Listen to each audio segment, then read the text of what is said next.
दोस्तों, क्या आपने कभी मेवात में किसी बदलाव के बारे में सोचा है और उसके लिए कुछ किया है? क्या कभी ऐसा हुआ है कि आप भी जी जान से बदलाव लाना चाहते हो, मगर जब आपसे पूछा जाता हो तो आप बातें घुमाना शुरू कर देते हो या कुछ ऐसी बात कह देते हो जिससे आपसे पूछी हुई बात इग्नोर कर दी जाती हो? बिल्कुल ऐसा ही हाल है हमारे मेवात के लोगों का। और हमारे आज के इस वीडियो में हम बात करेंगे कि कैसे जब मैं मेवात गया और लोगों से बात की तो वहां पर मुझसे मेवात को लेकर लोगों की क्या बातें हुई। मैंने पहले मेवात को लेकर न्यूज आर्टिकल से लेकर किताबों तक में जानने की कोशिश की कि आखिर पिछड़ेपन की वजह क्या रही है, लेकिन फिर सोचा कि लोगों से चलकर बात की जाए। दोस्तों, लोगों ने ऐसी बातें की कि सुन के हैरान हो जाएंगे। मेवाती कौम को हमेशा एक बहादुर कौम की तरह देखा गया है। मुगल से लेकर अंग्रेजों तक ने मेवों के बारे में ये कहा कि जो काम कोई ना कर सके वो मेव करे, पर आखिर मेव भी किसी से डरते हैं? चलिए जानते हैं आज के इस वीडियो में सारी सच्चाई।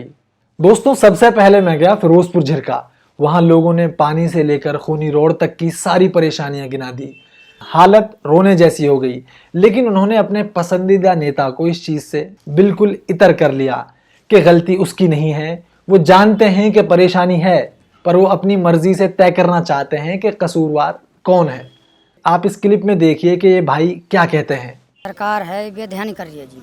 मौका की जो सरकार है, सबसे ज़्यादा इस रोड पे जो है एक्सीडेंट होते हैं। इसका नाम रख रखा पूरी मेवात में खूनी रोड है। दूसरा, आप कर रहे हैं हॉस्पिटल की बात। हॉस्पिटल में डॉक्टर नहीं है। आप कभी भी हॉस्पिटल में जाके देखना, वक्त पे जो है टाइम पे डॉक्टर नहीं मिलेंगे आपको, और डॉक्टर मिल गए तो दवाई नहीं मिलेगी। काफ़ी लंबी लाइनें लगी रहती है। कम से कम एक एक लाइन में तकरीबन 50-60 आदमी लाइन में रहते हैं जी। अच्छा। और फिर वो इंतज़ार करते वापस आ जाते हैं, फिर चले जाते हैं, फिर वापस आते हैं। गरीब आदमी के लिए जीना हराम हुआ पड़ा। पहले गाँवों के अंदर एक मच्छरों की दवाई छिड़की जा करी बहुत काफ़ी दिन पहले, अब वो सारी बंद कर रखी सरकार ने। अब गाँव में मच्छर इतना ज़बरदस्त हो रहा है, बच्चों को मलेरिया हो रहा, बुखार हो रहा, कोई देखने वाला नहीं। और फिर पहले इस या मैं हॉस्पिटल में कोई फीस ना लिया करे, अब 10 रुपये की फ़ीस ले रहा है वो 5 रुपये की। और फिर वहाँ में जो है ना कोई जांच की सुविधा है, ना कोई बेड की सुविधा है, सिर्फ गोली दवाई देते हैं। आज तक किसी के लिए आप महीना का वाली कार्ड के देखो इनका, मैं बता रहा हूँ। वह मैं कहा नाम सरकार ही यहाँ जो है जो नेता है मौका का, वो दूसरी वह महा। अब ये तो भाई क्या कह सकूँ इसके बारे में, तो सरकार पैसा नहीं देती, ये फिर नेता जो हरामखोरी कर रहा है। हम दो ही बात है। दूसरी बात ये, अब सरपंच कोई काम करवा तो सरपंच के लिए कोई बजट ना दे रहा है। दोस्तों, इसके बाद में पुराना की तरफ निकल गया। वहां लोगों ने खूब अपने नेताओं को गालियां दी, बुरा भला कहा, मगर जब खुद से बदलाव की शुरुआत करने की बात आई तो कोई तैयार नहीं। सबको अपना पसंदीदा आदमी सही लगता है, मानो उसमें कोई बुराई नहीं है। वो जानते हैं कि परेशानी की जड़ क्या है, पर वो डरते हैं कि कहीं जो है वो भी ना चला जाए। आप ये क्लिप देखिए। कह रहा हूँ जो होटल से लेकर बड़े तक भी रोड भी सही ना है, और यहाँ लेकर अस्पताल में दवाई नहीं देते लोग। यहाँ पर दवाई ना है। अब खून टेस्ट कराओ, अब के जो आज करवा लिया, फिर और कराओ, कहाँ तक टेस्ट करवाए। हमने ना देखो, सब ऐसे चोखा टिक्कड़ मिला हमने। इसमें साफ दिख रहा है। मैं सोना गया, वहां पर लोगों ने साफ मना कर दिया कि हम कैमरे पर बात नहीं कर सकते, क्योंकि उन्हें डर है। मेयो अब डरने लगे हैं कि कहीं हक बात कह दें तो उनके काम खराब ना हो जाएं। हमने अपने वहां के नेताओं से भी बात की, पर वो भी बात करने पर एक दूसरे पर इल्जाम लगाते हैं, और कुछ तो ऐसे हैं उनमें हिम्मत ही नहीं कि कैमरे के सामने बात कर सकें, मगर लोगों को डरा कर रखते हैं। ऐसा है क्यों मेवात नहीं बदल पा रहा? क्यों बस एक दूसरे पर इल्जाम लगाते हैं? क्यों हम मिलकर अपने इलाके के लिए कुछ कर नहीं सकते? इसका जवाब है सियासत, अनपढ़ता और बेरोजगारी। आपके जहनों को दशकों से इसी तरह ट्रेंड कर दिया गया है। आपको वही बताया और दिखाया जाता है जिससे आप सवाल ना करें, आप पीछे रहें, आप बस इनके पीछे घूमें और अपने बच्चों को इनकी सेवा में लगा दें। पूरे तीनों राज्यों में फैले मेवात इलाके में तकरीबन 25 लाख की आबादी है। अगर हम खुद से ही कोशिश करना शुरू कर दें तो हम खुद ही एक बहुत बड़ा बदलाव ला सकते हैं। जब हमारा मुल्क आज़ाद हुआ और हमारे पास कुछ नहीं था, एक वक्त पर मेवों को अंग्रेजों ने क्रिमिनल ट्राइब करार दे दिया था। मेवात के लोगों को लुटेरों की तरह देखा जाता था, पर मेवातियों ने खेती की तरफ रुख करके सबके नज़रिए को बदल दिया। जब हमें तबलीगी जमात की रहबरी दी गई तो हमने उसका डंका पूरी दुनिया में बजा दिया। एक वक्त ऐसा आया जब यासीन मेव डिग्री कॉलेज में बाहर से आकर बच्चे पढ़ने लगे। फिर हम पिछड़े कहाँ? जब मेवात से पढ़ लिख कर बच्चे आला ओहदों पर जाने लगे तो हमारे सियासतदानों को डर सताने लगा। ऐसा नहीं कि सरकारों ने मेवात के लिए कोशिश नहीं की।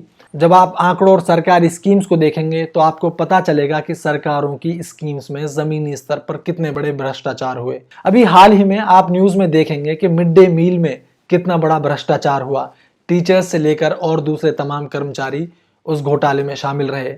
उसका जिम्मेदार कौन है? उसके जिम्मेदार हम खुद मेवाती हैं, हमारे वो टीचर्स जो वहाँ पर लगे हुए हैं और हम जिनको किसी बात की कोई परवाह नहीं है। सरकार ने बहुत सारी ऐसी स्कीम्स हमारे लिए बनाई हुई हैं जो हमें फ़ायदा पहुंचा सकती हैं, मगर होता क्या है, ज़मीनी स्तर पर उन स्कीम्स में बहुत बड़े घोटाले होते हैं और उन्हें कर्मचारियों और हमारे दूसरे ओहदों पर बैठे लोग खा जाते हैं। दोस्तों, कमी हमारी ही है। हमने एक जागरूक मेवाती बनने की कोशिश ही नहीं की।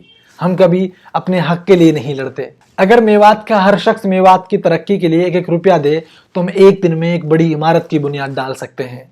अगर 1 से बढ़कर 5 रुपए हो जाएं तो हम खुद से अपने लिए बिना सरकार की मदद के अपना रोड ठीक करा सकते हैं। अगर हम हर महीने तय कर लें कि हमें हर महीने 100 रुपये मेवात की तरक्की के लिए खर्च करने हैं तो मेवात सिर्फ हिंदुस्तान की ही नहीं बल्कि पूरी दुनिया की एक बेहतर जगह बन सकता है। हम अगर चाहें तो कुछ भी कर सकते हैं, मगर फिर वही बात जो मैंने शुरू में कही कि हमें ऐसा बनाया गया है कि हम दिल से चाहते हैं कि सब अच्छा हो जाए, पर जब करने या बोलने की बारी आती है तो हम एक दूसरे पर डालने लगते हैं। अगर ये इसी तरह होता रहा, सब बस बातें करते रहे और दिल में बस अच्छा अच्छा सोचते रहे तो कभी कुछ नहीं होगा। जो लोग जागरूक हैं, जिन्हें मालूम है बदलाव कैसे आ सकता है, उन्हें कोशिश करनी चाहिए और आगे आना चाहिए। खुद एक लिस्ट बनाएं और नेताओं के सामने रखें, अपने बड़ों से मशवरा करें और काम शुरू करें। अगर एनजीओज और नेताओं के हवाले इसी तरह मेवात रहा तो धीरे धीरे इसका और बेड़ा गर्क हो जाएगा। दोस्तों, हमारे पास कुछ खेती और खूबसूरत अरावली पहाड़ हैं। एक दिन इन सब को बेच के ये नेता और बिजनेसमैन खा जाएंगे और मेवात के पास कुछ नहीं बचेगा। हमारा कल्चर भी जाएगा और हमारा इलाका भी। पिछले दिनों एक बेटी के अपनी माँ को मारने की खबर ने दिल दहलाया, जैसा मेवात में बहुत कम देखने को मिलता था। आए दिनों बच्चियों की वायरल वीडियोस और लड़कों के साथ शादी के नाम पर भाग जाना, नशा, शराब, साइबर क्राइम और क्या क्या। अभी ज्यादा कुछ बिगड़ा नहीं है। इस सियासत से ऊपर उठकर हमें खुद कुछ करना होगा और अपने लोगों को उन तमाम बुराइयों से भी बचाना होगा जिनसे निकलना बाद में बहुत मुश्किल हो जाएगा। हमें हर तरीके से मेवात और मेवातियों की हिफाजत करनी होगी। उसी में हमारी और हमारे मुल्क की तरक्की है। दोस्तों, मेवात में पिछले दिनों बहुत सारे ऐसे हादसे देखने को मिले जो पहले कभी नहीं मिले थे। लहरवाड़ी गांव में एक लड़की को अपने ही घर वालों के ज़रिए आग के हवाले कर देना, जैसा वीडियो में देखने को मिला, और लफूरी गांव में अपने ही परिवार के लोगों को कुल्हाड़ी के ज़रिए काट देना। इस तरह की दुखद और भयावह चीज़ें मेवात में पहले बहुत कम देखने को मिलती थी, पर अब हादसात बढ़ते जा रहे हैं। हमें मेवात की हिफाजत करनी होगी। इसके लिए खड़ा होना होगा, लड़ना होगा और खुद से वो तमाम चीज़ें करनी होंगी जिनकी मेवात को इस वक्त बहुत सख्त ज़रूरत है। बहुत बहुत शुक्रिया।